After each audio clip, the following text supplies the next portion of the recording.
मार्गशीर्ष महिन्यात श्री हरी विष्णू आणि लक्ष्मी मातेच्या उपासनेला ख्याती आहे.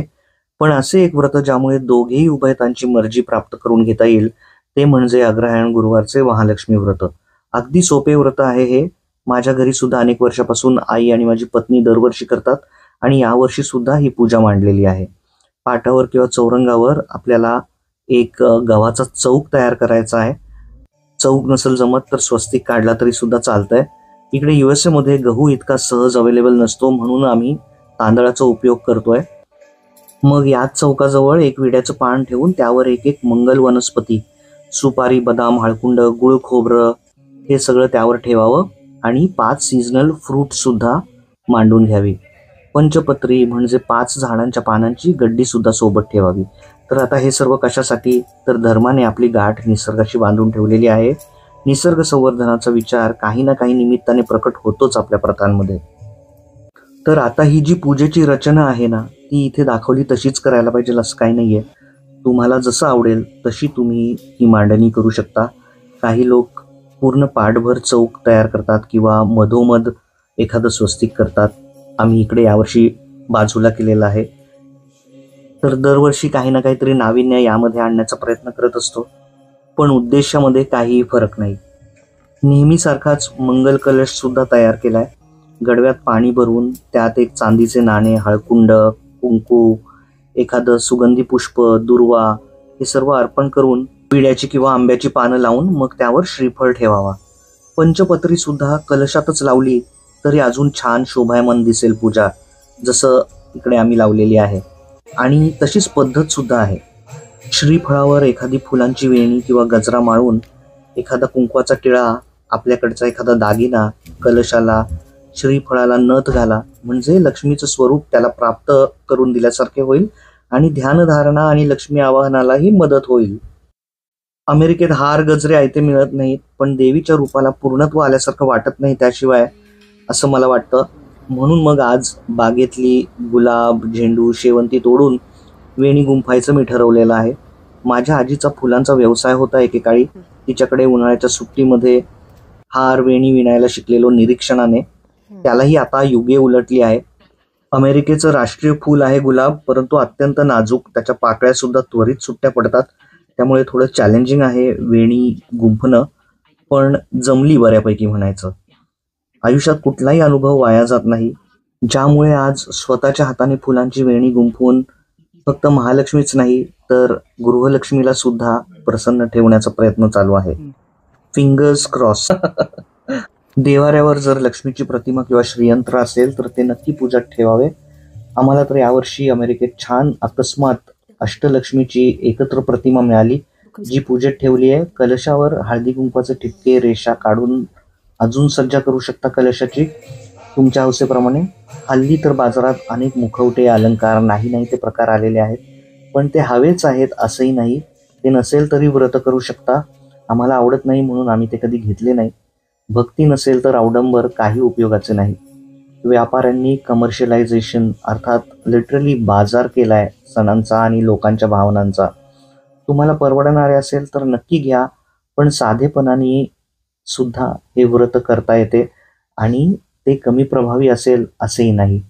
हाऊस म्हणून नक्की मुखवटे, आरास विकत घ्या एखाद्या गरीब विक्रेत्याकडून. त्यालाही आपल्यामुळे लक्ष्मी प्राप्त झाली तर यापेक्षा उत्तम या व्रताची सुरुवात ती काय असू शकते.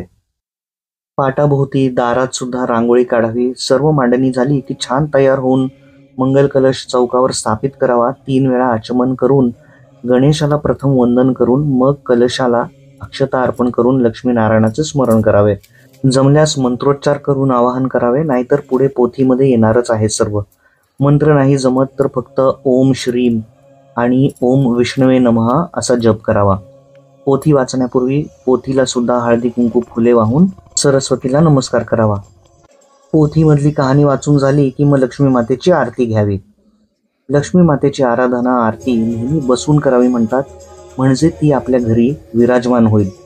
व्यवसायाच्या ठिकाणी लक्ष्मीचे उभे स्वरूप पूजावे अशी धारणा आहे. यथाशक्ती जी तुझी पूजा मांडली आहे ती तू स्वीकार कर अशी विनवणी करत लक्ष्मी मातेला नमस्कार करावा. आणि आसन सोडून उठण्याआधी समुद्रवसने देवी पर्वतस्तन मंडले विष्णू पत्नी नमस्तुभ्यम पादस्पर्शम क्षमस्व मे हा मंत्र म्हणावा किंवा भूमी प्रणाम करावा, कारण भूमी सुद्धा लक्ष्मी स्वरूपच आहे. तेव्हा तिच्यावर पाय ठेवण्याआधी तिची क्षमा याचना करावी. जे पहिल्या गुरुवारी केलं ते प्रत्येक गुरुवारी सर्व काही करावं. एखाद दुसऱ्या आठवड्यातच सगळी सवय सुद्धा होऊन जाईल. हळदी कुंकू करावे जमल्यास तिन्ही सांजेला, नाहीतर शेवटच्या गुरुवारी एखाद्या गरजू स्त्रीला लक्ष्मी स्वरूप मानून जेवू घालून खण नारळ ओटी आहेर देऊन व्रताची सांगता करावी. पहिल्या गुरुवारी वापरलेले सर्व जिन्नस फेकून न देता प्रत्येक गुरुवारी पुन्हा वापरात आणता येतात. आपण देवळातही अर्पण केलेल्या वस्तू पुन्हा बाजारात विकायला येतातच, तेव्हा उगाच फेकून उतू नका, मातू नका. आपल्याकडे आहे त्याची किंमत ठेवलेली लक्ष्मीला सुद्धा आवडेल. खाऊन माझा टाकून माजू नका वडील नेहमी सांगायचे, ते अगदी मनावर गोंदलेले आहे. फळेनंतर प्रसाद म्हणून खावी किंवा हळदी कुंकू देताना एक एक फळ सुद्धा आमंत्रित महिलांना द्यावं. पुरुषांनी सुद्धा हे व्रत करायला हरकत नाहीये. नसाल करत तरी गृहलक्ष्मीला पूजेत सहकार्य करा.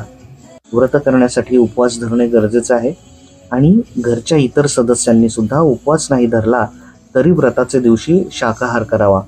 नैवेद्य करताना लक्ष्मी आणि नारायण दोघांच्या नावाचा दाखवावा. आमच्याकडे तर मार्गशीर्षाचे खंडोबाचे घट सुद्धा बसतात. त्यात मार्गशीर्षाच्या पहिल्या गुरुवारी तर अगदी लक्ष्मी नारायण आणि उमा महेश्वर दोन्ही जोड्या घरी पाहुणचारासाठी असल्यासारखे जाणवते. खरंच भागवतात मार्गशीर्ष सर्वोत्तम महिना म्हणतात ते उगाच नाही.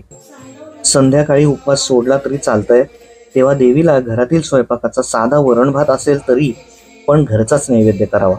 शुक्रवारी उत्तर पूजा करतात खरी, पण शुक्रवार सुद्धा देवीचा वार म्हणून आम्ही तरी शनिवारी पूजा हलवतो.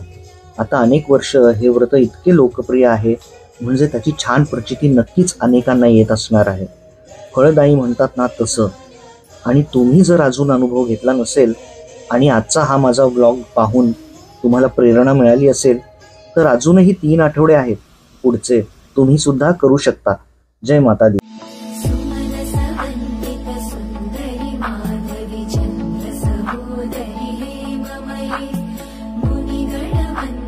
मोक्षप्रदायिनि मंजुळभाषिणी वेदनुते.